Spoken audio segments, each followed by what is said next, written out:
Well, we want to answer your email questions for a few minutes today. You ready? I'll give it a shot. Let's go. Okay, this is Azalea who writes, my mother said I should move in with my fiance to make sure we can stand living with each other.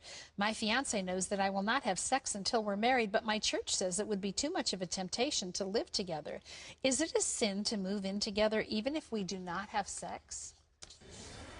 The Bible says flee youthful lusts, not cozy up to them. I mean, you're living in the same house, you're sleeping in the same bed, you're not going to have sex. I mean, come off it. You're young, hormones are there, testosterone is rising. Yeah, to avoid even, for the sake of others, even, you know, appearing to sin to someone else. You know, by the way, the translation of that, it says, the King James says avoid every appearance of, but it's actually, the Greek says every form of, so it's every form of evil.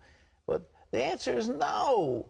I mean, if you got a problem, get married. If you think that's the one, I mean, that's what the Bible says. It's better to marry than to burn with lust. So by all means, but get married to see if you can stand each other and you're not having sex. No way. All right, what's next? This is Shauna who says, I'm debating whether to enter a pageant or not. I'm concerned with the judging of physical beauty, especially the swimsuit competition, but I know pageants can provide an opportunity to serve as a good role model and help with furthering education.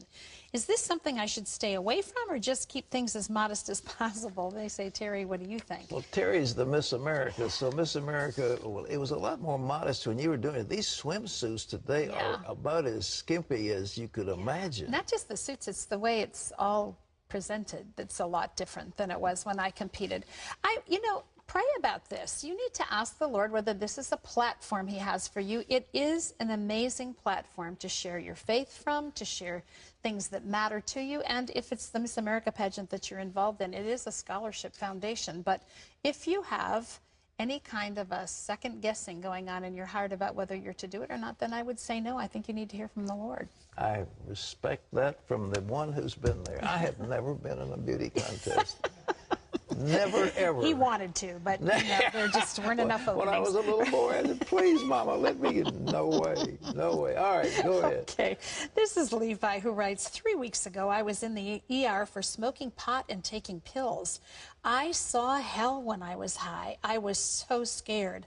I thank God I'm alive. How do I find out the reason why I'm here on earth? Well, the main reason is that you would bear witness to Jesus Christ, and you need to give your heart to him. You need to find the Lord.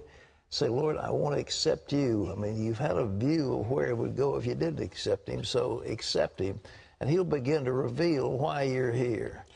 But our main reason to be here is to bear witness to Jesus. That's what we're here for. I mean, to glorify the Lord. You remember the Presbyterian, the Westminster Confession? Man's chief aim is to glorify God and enjoy him forever. That's why we're here, to glorify the Lord. All right.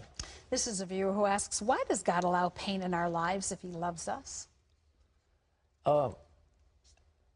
There's a devil.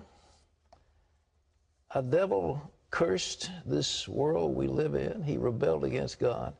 Here's the deal. God could have smacked Satan on it, bang, and he's gone. But what would that have done? It would have created fear throughout the universe, that everybody would serve God because they're afraid of him. I serve God because I love him. And he wants people to serve him because he loves them. Well, they love him. But if he takes away all the pain and all the suffering and all the bad stuff that has been caused by Satan, by sin, by rebellion and so forth, he'd have to kill a lot of people. And he would create a climate of fear throughout the universe that could never go away.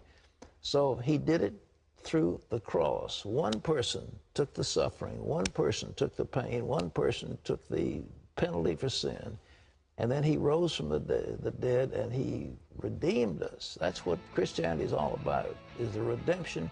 And one day the curse is going to be taken away. One day there'll be no more pain, no more suffering, and no more sorrow.